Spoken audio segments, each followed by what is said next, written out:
Okay, so I want to thank you for joining me this morning on this oral history interview and speaking with Aaron Ebertowski, who is an entrepreneur in his own right.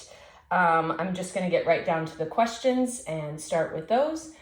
You can just answer as you feel fit. Sounds good. Why did you decide to start your own business, and what area is it in? So first of all, I'll answer those in reverse. The business is broadly technology, specifically technology services or consulting. Managed services is also included in there. Started to do that primarily because of the lack of standardization across IT organizations, and it causes an increase in cost. I use the phrase all the time, customers all think they're unique, but they're all unique the same way. So when we took that perspective, we standardized the technology support processes and operational processes across the entire breadth of what is technology inside of a business. And then we provided a service to host that, manage that, do that for companies at a lower cost than what many times what it costs to hire those same people to do the same work at a much higher scale with better capacity, capabilities, etc. Great, thank you. What advice would you give someone who's just about to start their own business? Plan for the unplanned. We started our business in 2020 or in 2015, not expecting a global pandemic to hit the world in 2020. Always plan and accept that there has to be unplanned. The best way I can say it is you want to always move forward, but you don't have to move forward in leaps and bounds. It can be small steps every time. When I kind of look at it, and I'm going to say my philosophy really revolves around kind of like 4 or 5 key mindsets when you start talking about success there. And one of them is always move forward. It's called default forward. If you're going to do something, go forward. It doesn't matter if you fall on your face, at least you fell forward. And then always be willing to innovate and adapt, which is kind of planned for the unplanned. If you'd told me that I'd be writing software in 2015 for health screening in 2020, I probably would have laughed at you. But we did it because we had the flexibility to do it, and we had that innovation mindset. So. Awesome. How do you deal with fear and doubt? There's a lot of answers to that question. The biggest one is always look around and look at your peers.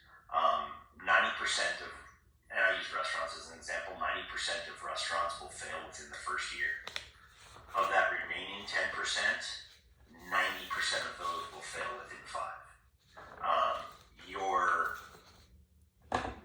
When you look at fear and doubt, and when you look at how you're going and starting something new, you actually have to kind of look at it from the perspective of, if I fail, it's okay. What did I learn, and how can I retool that for the next time? The biggest part about it is you have to own the failures, and you have to own the doubt, own the fear, and internalize that and say, how do I use that to make moves, again, moving forward, make moves that allow me to still make some progress without necessarily going all in on a hard 18 if you play blackjack. That's a bad idea every time. But if you want to make a small move, great. Let's make small moves until you can't make small moves anymore. Okay. Where do you see you as the entrepreneur and or your business in 5 or 10 years? So you understand, sold 2 businesses in 2021 and have just started another one. I see this business as being much more built for lifestyle rather than acquisition. I want business to be able to support a certain lifestyle that I've become accustomed to. So it's going to be focused on measured growth rather than rapid growth. It's going to be focused on focused on profitability rather than revenue growth. When we grew our first two businesses, it wasn't so much, we weren't so much worried about the profitability. We were much more worried about how fast can we get to a number. This time it's going to be much more around the realm of how can we focus on profitability. And you have to weigh that based off of where your life choices are. I'm 50, I turned 50 this year. I'm looking at something 5 to 10 years away going, I want to build a lifestyle that I can live based off of this business rather than I don't want this business to be my lifestyle. Okay. So based on that answer, how did the original businesses you started impact your family life? Because that's a big aspect of entrepreneurship. If you ask my children, I think they would all probably tell you that they have PTSD to a certain extent. I know my wife does. I know I do as well. When we're going through and talking about what are the things that we have, the biggest takeaway I can say is I didn't leave it at home. I leave it at work. It came home with me. I stayed up at night with the work. I wasn't necessarily as present with my family as I needed to be, but at the same time, I think my kids also felt a sense of ownership in what was accomplished there because they helped. I mean, that was, if my wife was initially a part owner of the company, she helped. It was as much her successes and her failures as it was mine. However, with having everything on the line and nothing to show for it because they were just the kids at the time, or my wife, because they weren't parts of the entrepreneurs involved or the owners involved. What ends up happening is you end up PTSD because you see and experience all of the bad, but don't have any ability to influence the good. Very impactful. How did your businesses change, or how did they look when they started versus, let's say, 2021? When we started, we were 3 people who had this belief that we could go out and sell 1 to 2 small contracts every month. And what we found out is that, one, it was not that easy.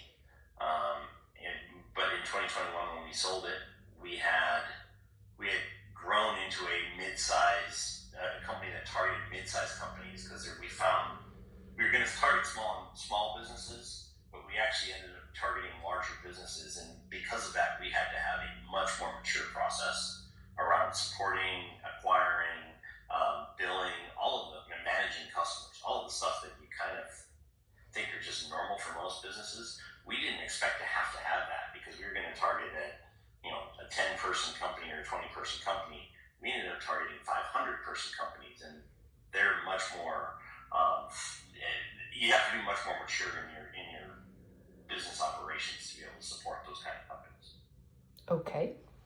How did you set your business apart from others in your industry?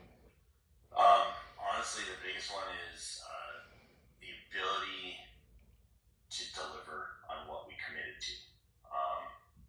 It wasn't always pretty, but if we committed to doing something for a customer, we did. We always hit that target. Was it always what you expected to be? Yes. Was it always expected how you got there? No, it changed quite a bit. But we did definitely deliver on what we committed to. And what would make us bring companies to acquisition, the 2 companies to acquisition in 21, really focused more on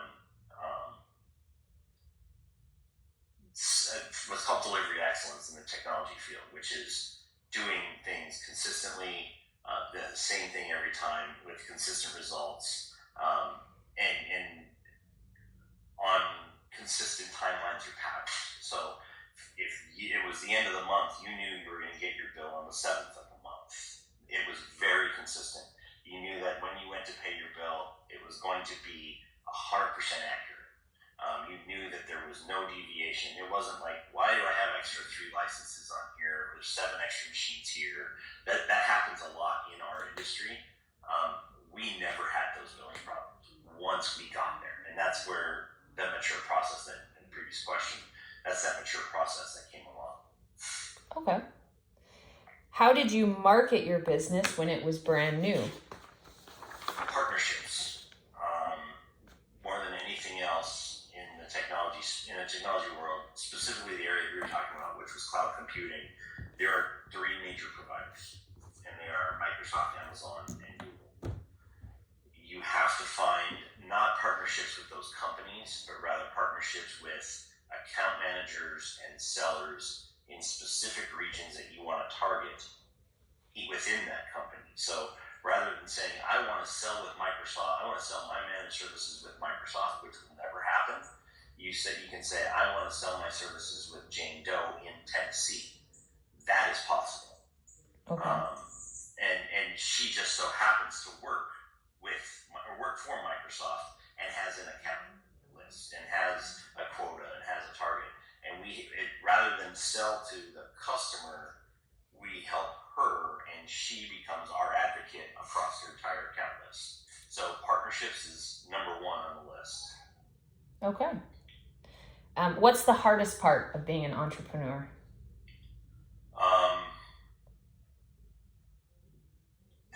There's so many. The hardest one is actually making sure is detaching from the staff. When you have a team of 30 people, a team of 10, a team of 20, a team of 30, the bigger it gets, the easier it is to do so. But when you're doing a startup and you're starting your business and you have 5 or 10 employees, you want to make sure that they get paid first. Mm-hmm. You want to make sure that their food is on their table before it's on yours. You become very close with that very first group of people. Usually, there's some scenarios it doesn't happen, but you become very close with that group of people. And when you become very close with that group of people, you tend to forget to detach and say, this is just a company. Right. And when they leave, it isn't, because they will eventually leave. It isn't an affront to you. It isn't an affront to the company. It's what they're doing. It's in their best interest. And you see a lot of companies fail the time that the first 5 or 6 employees when they all leave. You need that. You actually need that growth. And not being able to detach, and I talked about my kids and me bringing it home. You have to be able to detach and say, that's work, this is home. If you don't, you're going to end up like I was for many years, sitting at a desk at 11:30 at night when you have to be up in a meeting at 7 a.m. And halfway through some kind of paperwork or a proposal or something that you need to get done because you got to be on a phone call at 7 a.m. or you're flying out at 6 or insert your favorite problem here. And that becomes a huge problem with if you can't detach. Okay. What's your favorite part of being an entrepreneur? There's no limits. That's a good answer. There's nice and simple. I can explain that a little bit in that you're only limited by when you work for someone, you're limited by your role and your job description and your pay grade and your everything else. You're limited there. Mm-hmm. Yeah. When you are the entrepreneur, when you are the person who's setting the strategic vision, your job is not to look. And there's in the military, there's 2 things called down and in and up and out. Your sergeants, your enlisted non-commissioned officers, they look down and into the organization. They make sure that the organization works. They make sure that the organization is doing very tactical things and taking care of that. As an officer, your job is to look up and around and out. And it's a distinction that is very important when you think about it. If you look down and in, you're looking here. You're looking what's right in front of you. You're looking in this small group. You can't set the course going forward. when you're looking up and out, there's no limit. You could go, there's a horizon, but that horizon always moves. You could change direction and go another direction. And that's the same kind of perspective when you're in the entrepreneurship. You can change direction, or when you're an entrepreneur, you can change direction, and that's okay. As long as you do it measured and controlled, and again, thinking about moving forward, Right. don't just chase the next shiny object. But that's the best part. That was the best part of it. Is there's no limits. You can accomplish whatever you're willing to put on the line to do so. Okay. What's the number one quality you think an entrepreneur should possess? Humility. Humility. You have Straightforward. To you have to be willing to accept that you're not the best. Okay. If you accept that, there's actually a story. I posted it on LinkedIn the other day. In 2019, I kind of had an awakening as to how leadership works. My team was working at 100 to 110% utilization.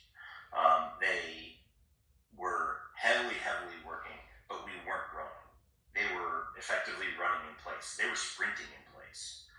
People were burning out. People were leaving. And the problem that we looked at over and over is why. And it became abundantly clear that I was the problem. I was involved in everything. And because I was involved in everything depended on me. Mm-hmm. So everybody was working really hard, but then I was one person. I was the bottleneck.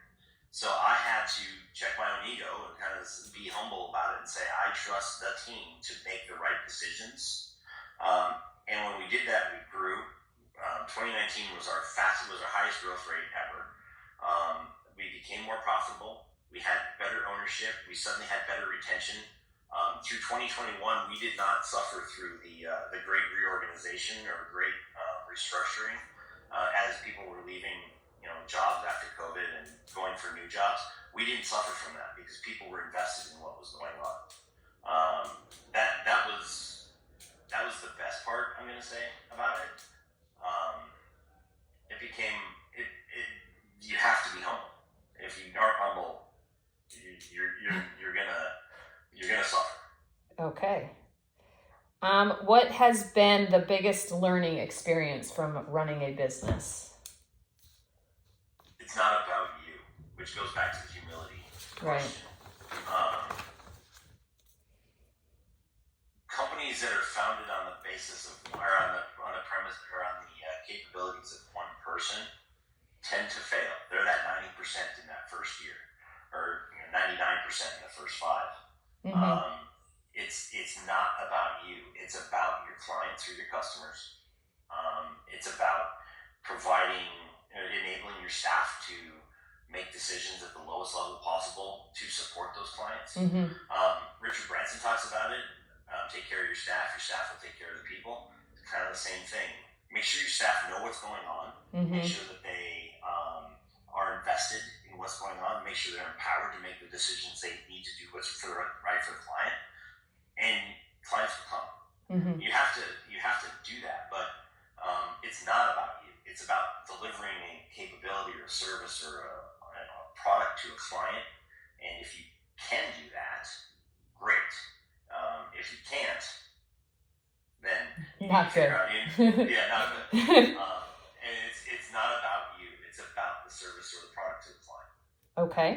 What would you, or will you, since you're starting another business, never compromise with your business? That's an interesting question because you get faced with a lot of compromising questions all the time. Probably the most important thing is obviously don't violate the law. I feel like that should almost go unsaid as true. But more importantly, don't do something for a client that and I will never do something for a client that puts my own integrity. That's pretty, my own integrity at risk. That's probably the right answer. Because we've had opportunities where I've actually had an opportunity when I lived overseas that said, hey, hey, do you want this business? I would like a Rolex. Hmm. And, and that's a easy decision to make if Right. if you're looking at a $10 million thing or a $25,000 Rolex. A lot of people make that decision. Right. And say, here's a Rolex, I'd like the $10 million project. I haven't, and as much as I want to, and much as I wanted to, even in that moment, I didn't. And I think that's probably where I won't go. And in, different companies are called different things. I've heard them called side deals. I've heard them called kickbacks. In the Middle East, they're called bakshish. Anyway, yeah. Okay. Last but not least, at what point did you consider your business a success? I can tell you it was September of 2019. Microsoft recognized us as a global growth partner. We were one of the partners of the year, helping grow their business. We took our business with Microsoft from roughly $100,000 about $200,000 annually to over $4 million annually in 1 year, in 2019. When people from Microsoft at the executive level started calling my cell phone and saying, "Hi, Aaron, I'm such and such. I'm the executive vice president in charge of services at Microsoft, and I'd like to talk with you about how you can help us." They were calling me. That was the big flip, and it happened in September of 2019. It was a wake up call. Okay. I'd say that's a very good point to say that you've been a success. Well, at this point, I think we've hit all of everything that I wanted to ask, so I just want to thank you for taking the time today to visit with me. Thank you. Thanks.